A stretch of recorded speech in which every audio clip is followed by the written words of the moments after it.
Today, in this lecture, Professor Dr. Manoj Kumar will discuss and give lecture on the topic of the strategies for competing in the global market.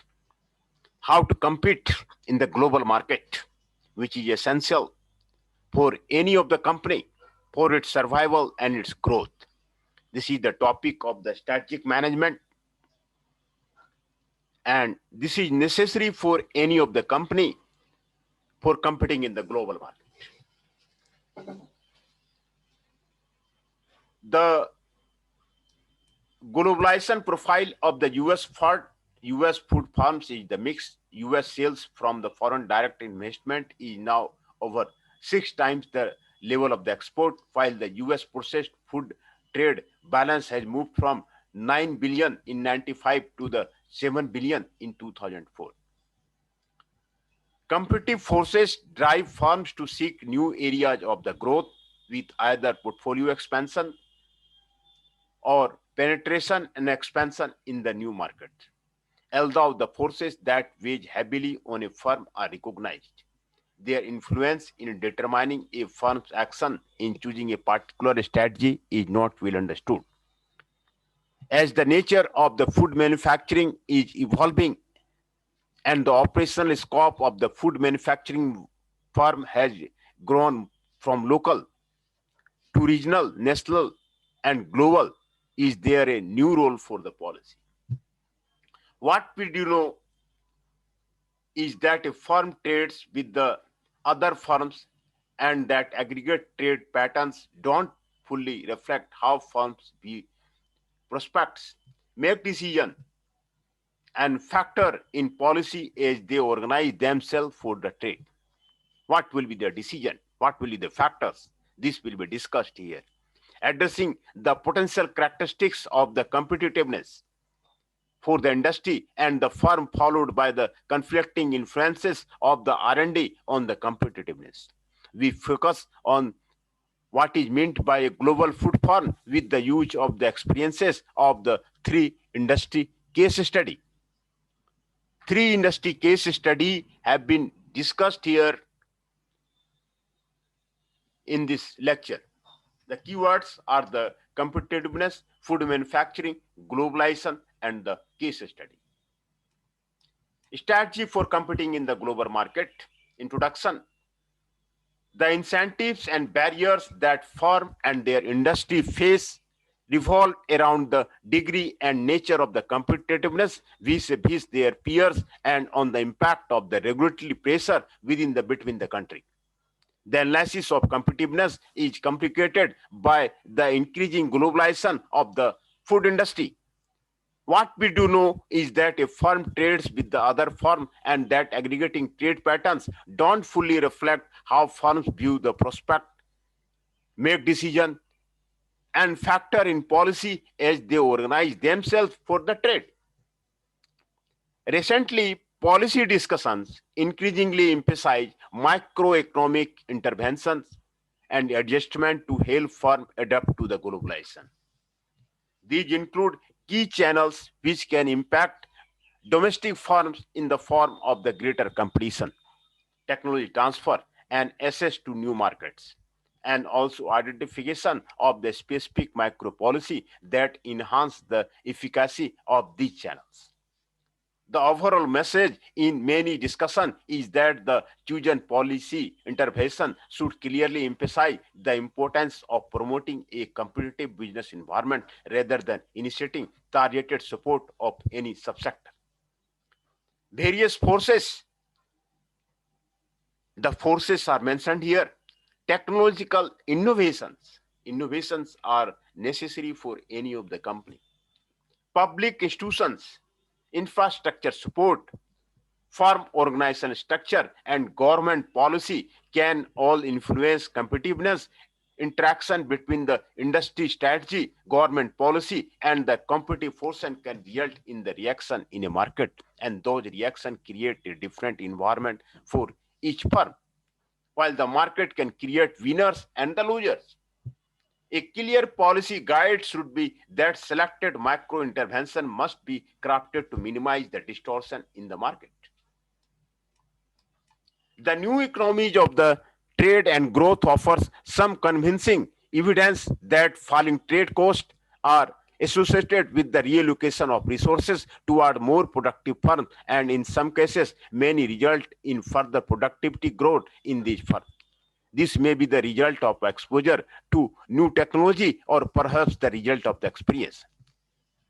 The implication is that infrastructure investment and the trade liberalization, which reduce the natural and made-made trade barriers, are good for the firm growth. The interaction between the aspects of the globalization and the growth of the new technology appear to be correlated, while the links between these two processes is still an open question. Bernard and Jensen find that technological innovation is an important force in driving resource allocation, tending to lead to the one-time level changes rather than to long-run changes in the growth rates. Their study also implies that intervention which promote technological innovation to lower trade costs may be better policy measures than those that target export promotion. Competitive forces drive firms to seek new areas of the growth with either portfolio expansion or penetration expansion in the new market. Although the forces that weigh heavily on a firm are recognized, their influence in determining a firm's action in choosing a particular strategy is not well understood, nor is the role of the research and development on competitiveness clear. Finally, as the nature of the food manufacturing is evolving and the operational scope of a food manufacturing firm has grown from the local to regional, national, and global, is there a different role of the policy? This paper examines competitiveness issues and present evidence based on the food industry case study. The upcoming section addresses the potential characterization of the competition for the industry and the firm, followed by the discussion of the R&D influence on the competitiveness. Then we focus on what is meant by the global food firm.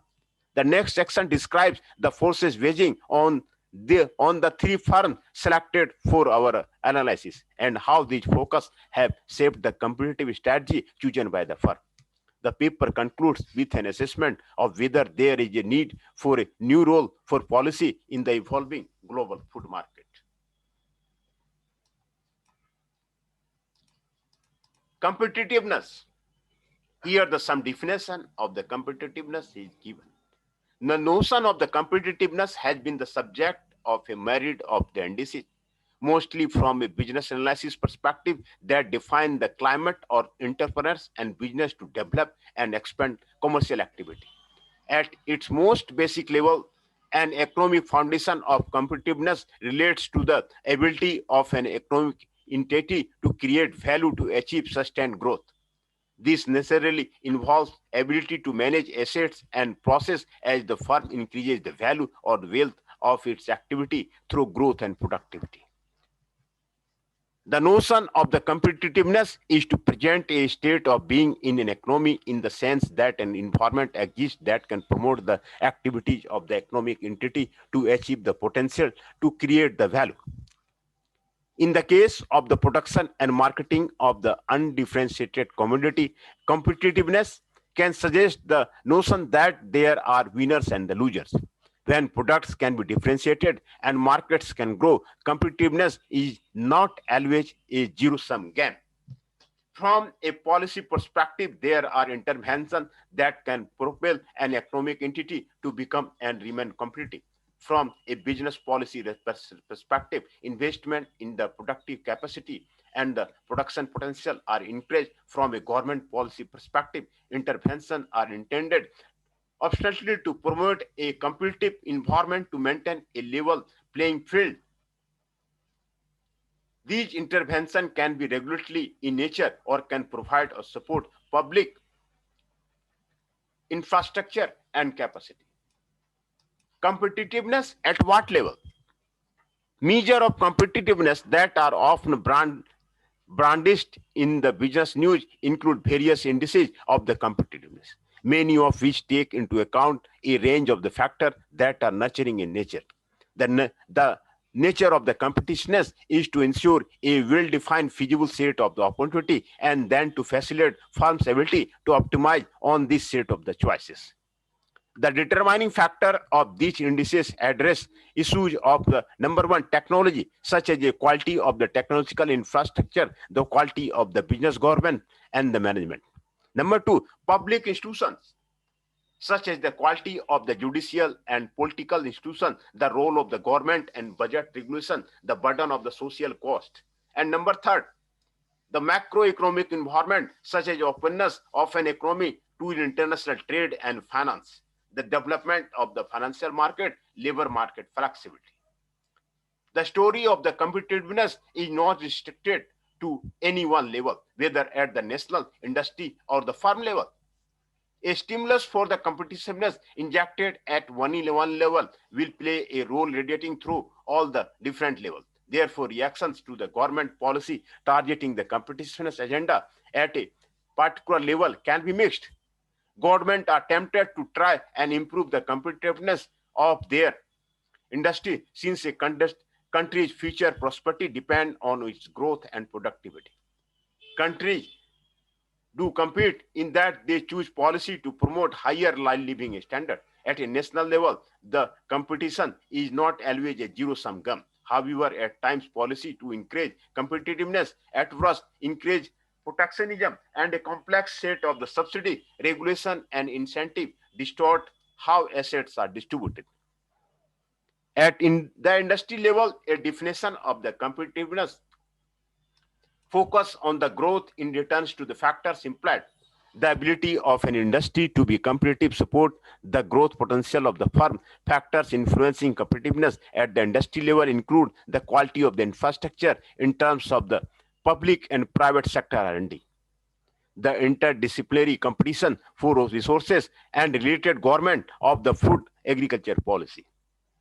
All countries manufacture food and beverage, and the growth of a country's food industry is limited by the local consumer demand. The reaction to the competitiveness pressure at the industry level may involve comparative advantage balances, investment, R&D allocated to each industry. However, the challenge facing an industry is to innovate in advance of the pressure from the competitors offering. Further, some resource market can evolve such that the competitive cost structure become non-competitive. A clear example of this is the legacy cost associated with labor in the larger US manufacturing industry.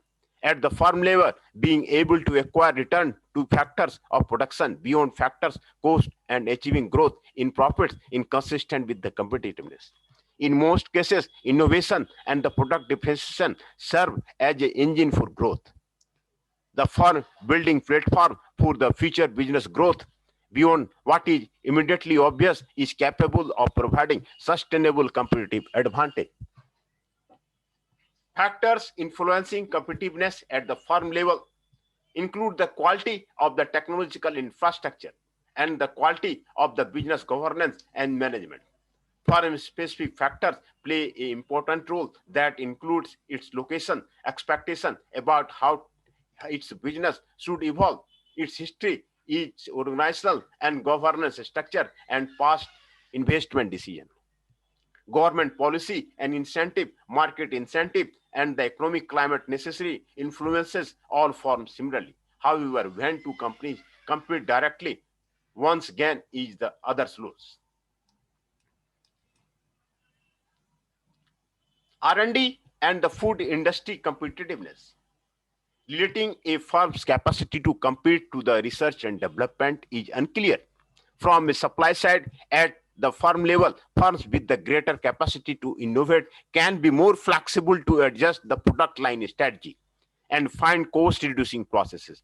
At the industry level, the level of the R&D can impact an ability to that sector to attract resources to the sector.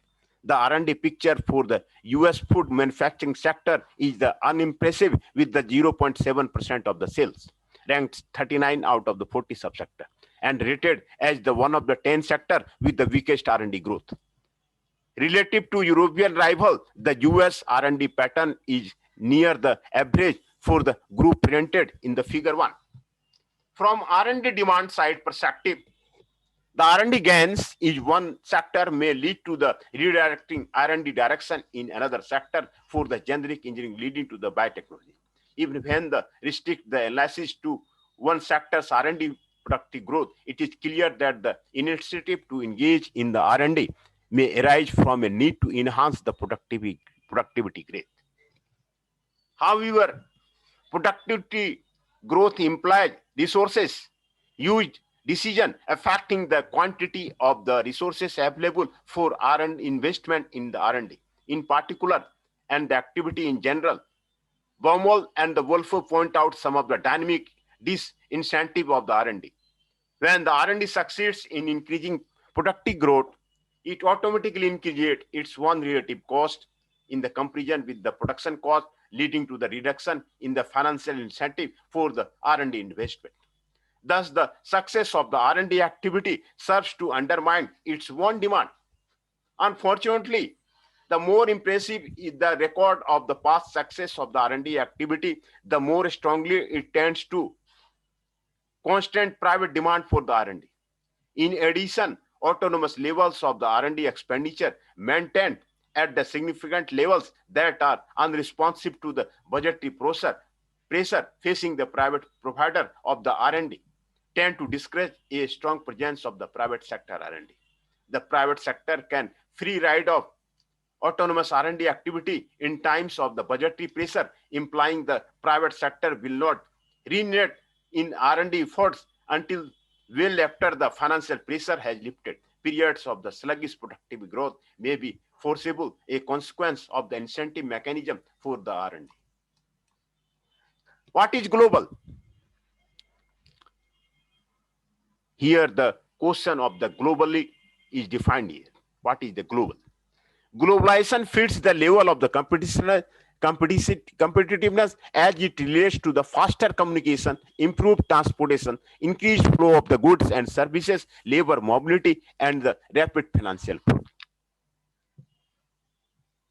Here is the in the Eastern level of competitiveness of the globalization have been discussed here. The dimension of the world food commerce involve the physical movement in products that can be local, regional, or global. It is also characterized by the invisible movement of the financial flow and control of the foreign assets through the foreign direct investment. Competition in global food market is a re-engineering issue of the national interest in the United States. An open question in the US firms are becoming more global or regional.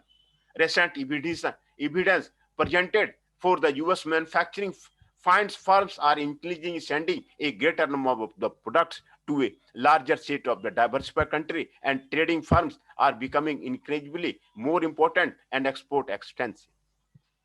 But in the end, only 1% of the all manufacturing firms are account for the approximately 80% of all trade in 1993 and 2000. While the volume of the US processed food trade grew dramatically between the 1990 and the 1995. US exports have been relatively stagnant since 1995. However, regional trade with the NAFTA partners has nearly doubled over the same period, somewhat compensating the decline in trade with the Japan. US processed trade food with the EU and the rest of the world have been stagnant over the last 10 years. Foreign direct investment patterns of the US multinational food firms reveal that this investment is increasing in the high-wage country while the pattern is fluctuating in the low-wage country. However, emerging markets in low-wage country are becoming major food exporters, and suppliers from these markets are providing competition to the US firm. The reluctance of the US firm to invest in the lower wage country may be attributed in part to risk reducing strategy by leveraging local market knowledge and establishing arm's length transaction through the outsourcing. In some regions of the world, US firms can be at a product and the brand name disadvantage as a present day vestige of the colonial footholds can favor British and French firms in their former colonial territory. While this approach emphasizes short to intermediate term cost saving, it places US firms back in the pack when it comes to future competitiveness in these markets. A multinational food firms grow, they focus on either diversifying the product lines or expanding the geography. Figure 4 presents the case of the 14 food firms and finds that only two of these firms, Fonterra and Wrigley, focus almost exclusively on the geographic expansion for the growth, while most others focus more heavily on the product diversification. The firms that are larger, as indicated by the size of the bubble of the firm in figure 4, focus on the both product diversification and geographical expansion.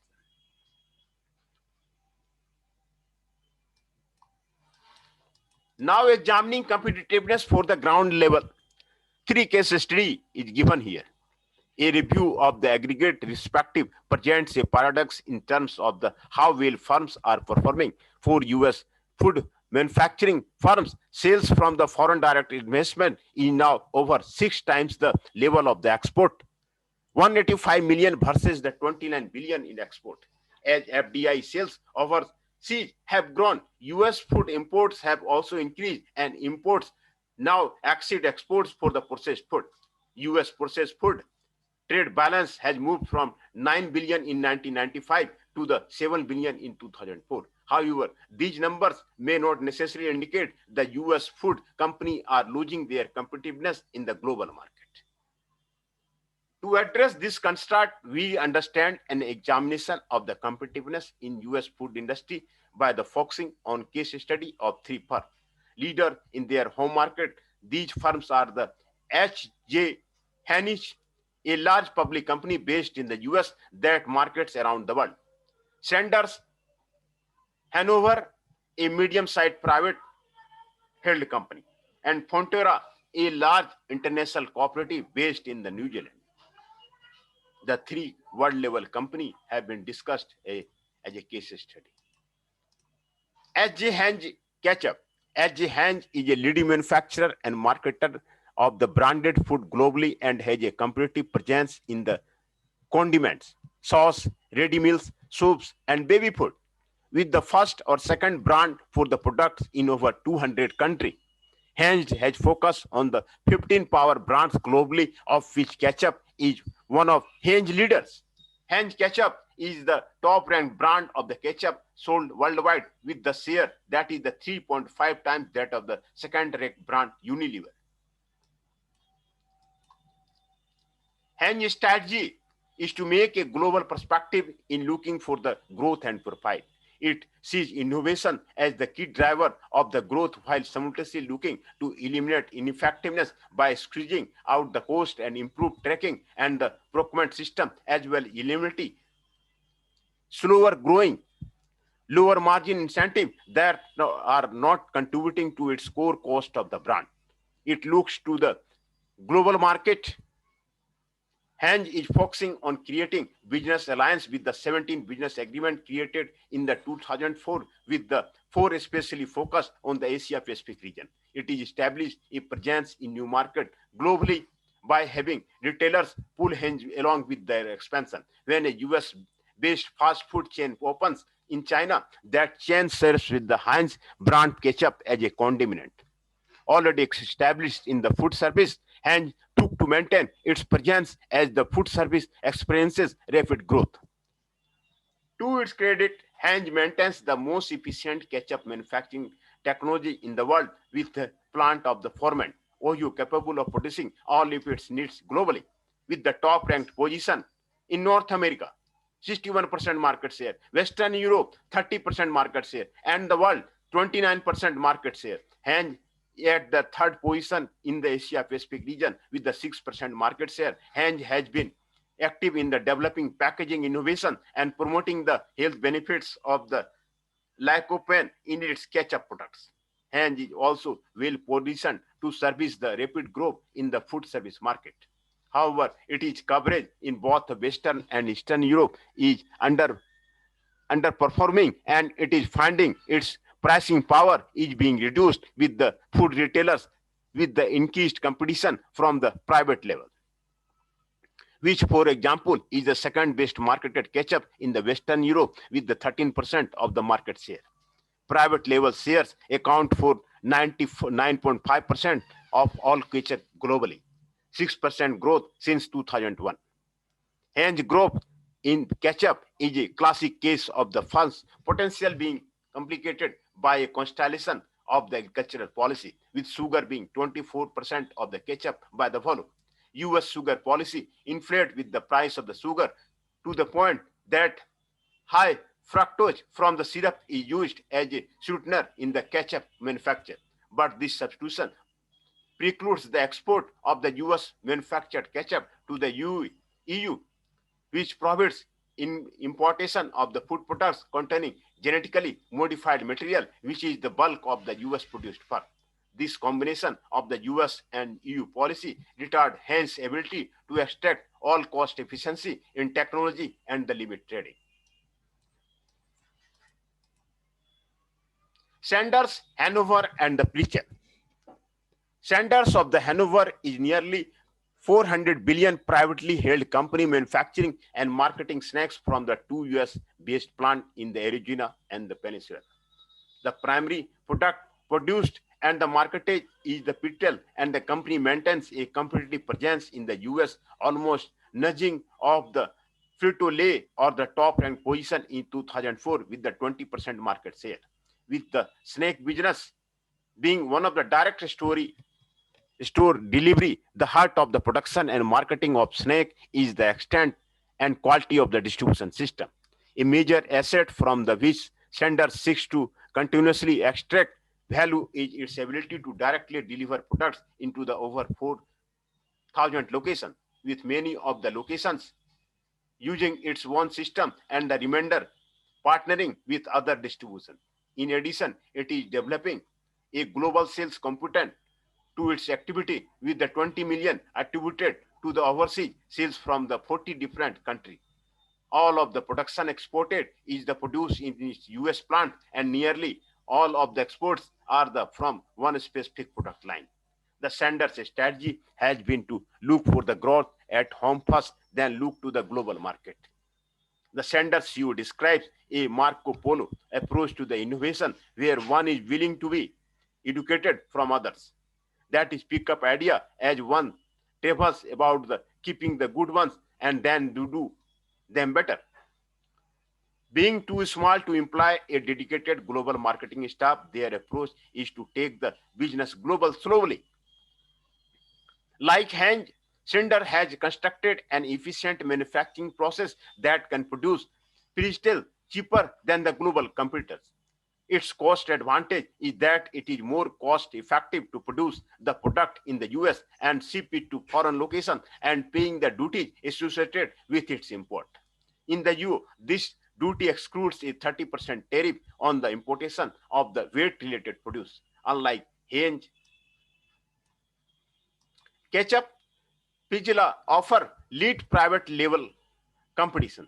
While the domestic market growth is lagging, there is high growth potential in the foreign market. The key challenge facing Sanders is that the relatively short shelf life, 30 days, combined with the US being the base of the production and the relatively high co-packaging cost, avoid present difficulty in the expanding overseas market. More generic concern of the Pittel manufacturer include the competition from the alternative snack products and developing necessary product innovation and marketing strategy to address the negative health image to the Pittel. Fonterra Cooperative Group. Fonterra Cooperative Group is a 7.5 million integrated global dairy company originating from the New Zealand Milk Products Board, with 100% of its sales emitting from the dairy product. With New Zealand domestic consumption accounting from the only 5% of the Fonterra production, it has a competitive presence globally, being ranked 14th among the global dairy company with the global sales in the 140 countries. Fonterra's strategy has been to grow faster than New Zealand's milk production and trade by adding value to the milk export. With expertise in the manufacturing and fractioning technology, as well as marketing dairy ingredients such as whole and the skim milk powders and the milk protein concentrate. They have built a global supply chain by willing to partner with the competitors and tapping into the milk supply from the other country. They have been made able to make these inroads by exploiting the opportunity where others are handicapped by the dairy policy. Like the other two cases, one of the key to the Fonterra's success is their efficient manufacturing technology and ability to tailor milk ingredients to special needs of the food and beverage industry. They don't need to brand sell green ingredients that are well poised to take advantage of high growth in the demand for the high quality milk proteins arising from the expanding use in the nutrition beverage and the property that milk protein tend to be superior to soy proteins in many food manufacturing uses. An emerging opportunity for the Fonterra is the potential for the pharmaceutical products where lactose as an ingredient is growing in use and can serve as a niche market in terms of not being in the major plank in the platform of goods they currently produce and market. Since Fonterra's technological advantage have managed to keep them as lowest cost producer, not having branded products and dealing with the undifferentiated commodity has not been a major problem today. But the threat of the competitors copying Fonterra's technological remains as, as Fonterra and in product cannot be differentiated from the other not branded ingredients with policy proposals to extend dairy protection to cover dairy ingredients being debated in Fonterra's import market. The old system of the limiting market access by rising tariffs on the non-traditional dairy ingredients is another threat to the Fonterra's lifeblood. Finally, Fonterra's cooperative structure presents challenges for finding financial support from its New Zealand dairy producers for investment abroad. Conclusions are given here. Three case study of the three companies have been discussed. The traditional role of the government policy and international trade agreement is to promote the movement of the factors of the production, goods and services across the border, to enforce rules of the operating standard and treatment of the foreign affiliates, as well as keeping corruption to the minimum, to design policy to support the competitive product and performance of the market, to engage in the international trade and investment agreement, and to address trade policy. Government intervention are generally designed to address information asymmetry in the marketplace generated by the competitive forces. The fast pace of the communication, transportation, goods, and the services flow, labor mobility, and financial flow accompanying globalization, and an additional dimension to the asymmetric information and the need for the governmental intervention. Hockman and Samjra identify a trade policy intervention to support firms' adjustment to the globalization, namely competition-related policy, technology-related policy, and market access policy. The first set ensures the markets are contestable with the entry and exit leading to the enhanced efficiency. The second set addresses the absorptive capacity of a market and ensuring that the innovators are able to earn a positive return on their activity. The final set of the intervention ensures improved international market access of the domestic firm through the multilateral regional trade negotiation. However, when technology moves faster than government action, additional concerns of the market failure and information asymmetric may exist, leading to the question whether the role of the policy needs to evolve in a fast-paced globalized food economy. How do firms look to the global arena as they look for the growth? This question will be answered here. The review of three case study that firms are looking globally for new market for their existing products as a means to achieve growth by the leveraging the expertise and capacity to the service market beyond their domestic borders.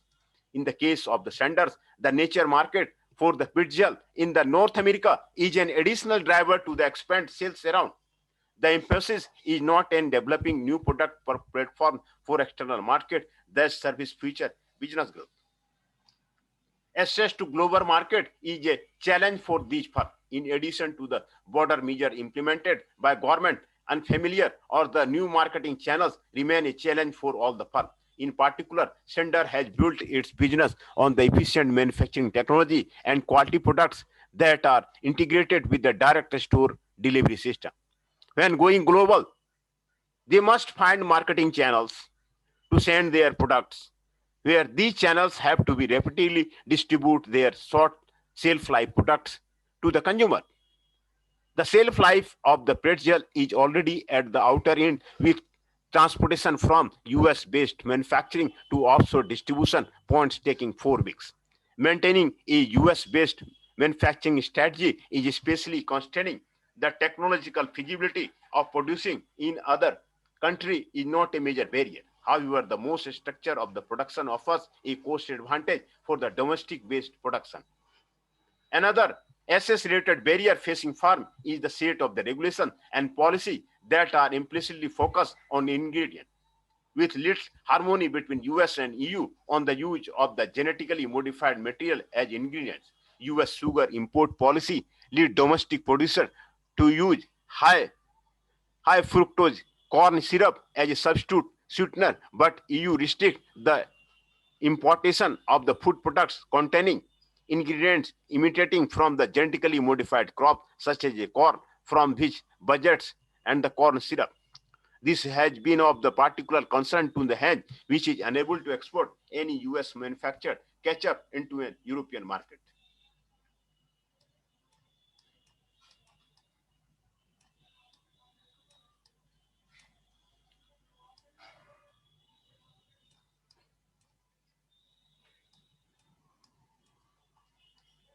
Number two, what forces wage heavily as they plan for the trade. While the three firms discussed in this paper make plans for the future expansion, they find policy and regulation at home and abroad limiting their potential for the growth. This may be a natural complaint. Entrepreneurs seek to move very quickly as they see and create opportunity rapidly, switch to the new opportunity rapidly, and exist for one rapidly. In contrast, government tend to lag behind entrepreneurs since data gathering, processing, and interpretation can require considerable time. Generally, a government's role is to remedy market failure, which by definition implies a response to the market condition resulting from the firm's action. The sluggish adjustment of the government and policy to entrepreneurial activity leads to the technology moving faster than policy and testing allows. In the process, certain existing regulations may become impediments to progress, further complicating the situation in the US food manufacturing and the marketing arena. These both FDA and USDA have a regulatory oversight responsibility that can overlap and create confusion for the manufacturer. Many companies have USDA inspector in the plant, but the final product is controlled by the FDA. Conflicting government oversight responsibility create confusion of the firms as they plan for the new product and a challenge for government more broadly in designing coherent policy. Another area where policy and regulation lag behind innovation is with the standards of the identity which identify a given food product. This includes the product name and the ingredient that must be used or may be used in the manufacture of the given food product. Food standards ensure that the consumers get what they expect when they purchase certain food products. These food standards prescribe minimum amount of the certain ingredient, such as a meat, poultry, or milk fat at a product is required to content to be identified as such. Maximum fat and water contents allowed in different products, recommended method of processing, cooking, and preparation. Labeling of the optional, safe, and suitable ingredients, and for identifying expected to characteristic ingredients. Food standards ensure that the basic nature of food is maintained to meet the consumer's expectation, no matter where they buy the product. Fonterra provides a case in point where the standards of the identity has not kept pace with the technological innovation in the food manufacturing. This concern Fonterra's use of the dairy ingredients in the production of the dairy-based product. According to FDA, cheese is defined as fresh or matured product obtained by the dairying the way the moisture or serum of the original milk after the coagulation of casein, milk's major protein, the definition of the cheese procures the use of the milk protein concentration, even though the ingredients include all milk-derived agents as ingredients. The point of contention is the use of the milk protein as an additive, and the temporary solution is to refer to such cheese as the cheese product.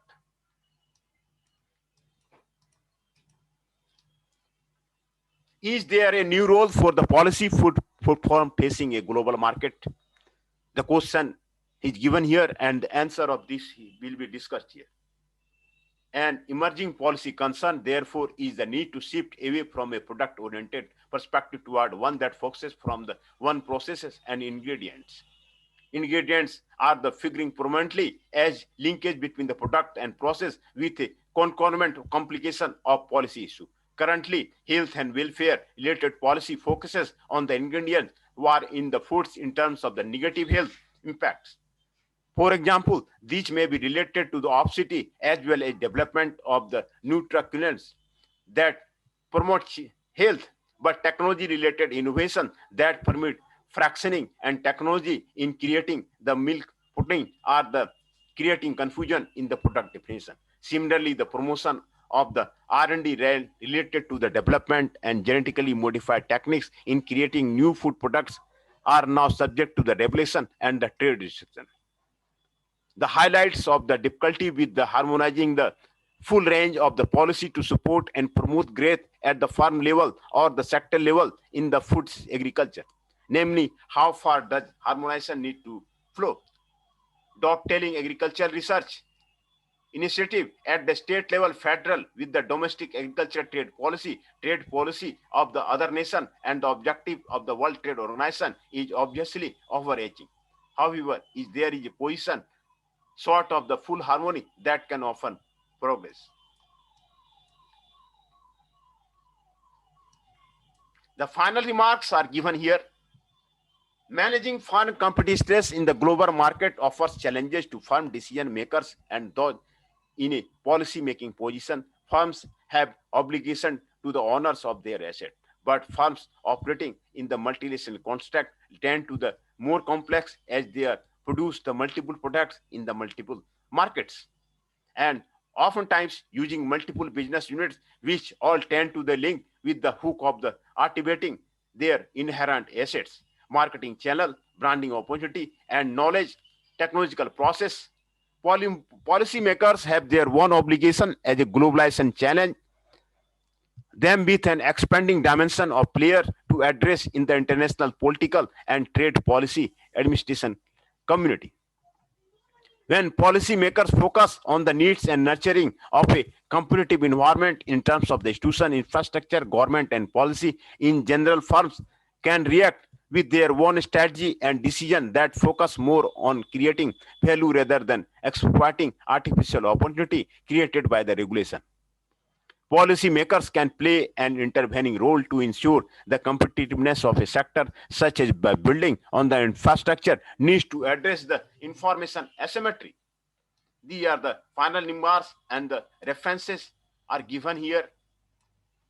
And these are the examples of the FDA and used to be cover pesticide for the meat and eggs under FDA control, frozen meats, prepared meals in freezer, stagnated meat, frozen eggs, fresh eggs.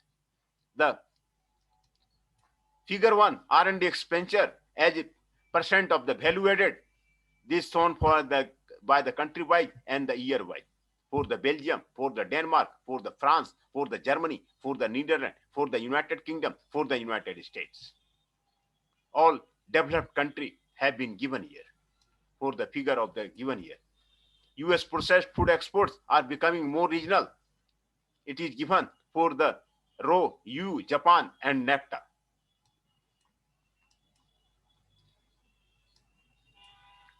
A small proportion of the US foreign direct investment is going to emerging market, rest of the world, Brazil, China, Brazil, Australia, Mexico, Canada, and Europe.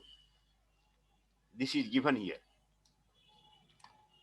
Firms grow by the diversifying in product for expanding geographically. It is given the number of the product categories of the different country. Fonterra, New Zealand, Wilgi Junior, US, Dean Foods, US, Ferto, Italian, Penman, Italian, Magidol, Japan, Arla Foods, Danish, Heiji, US, PepsiCo, US, Unilever, Dutch, UK, Nestle, Swiss, Dano, French, General Mills, US, and Conguera, US. Number of the product category are given here, and the number of the country that is given here. Number of the country of the company have been given here. This is gives the major brand world company and how many country they are operating. That is given here is a summary of the all the major world company. This is the very important figure of the major world company, the name of the major company, and the number of country and number of product category. This is given here in the diversifying the product. Nestle for the Swiss, Unilever for the UK, Danone for the French, General Mills for the US, Coringlim in the US, Heiji for the US, PepsiCo for the US, Artra Foods for the Danish Japan, Pamla Italian, Frenzo for the Italian, Denio for the US, and Wangley in the US, and the Fonterra in the New Zealand. Hence, we have discussed the paper of the strategy for competing in the global market, that the what type of the strategy will be taken in the case of the global market, and the 3 case study are discussed. What are the strategy for the taking the, what is the competitiveness, what is the R&D and food industry competitiveness, what is the global, and examining competition on the ground level. 3 case study of the company have been discussed here. Conclusions are given. How do firms look to the global arena as they look for the growth? What forces wage heavily as they plan for the trade? Is there a new role for policy for facing the global market? And conclusions are given.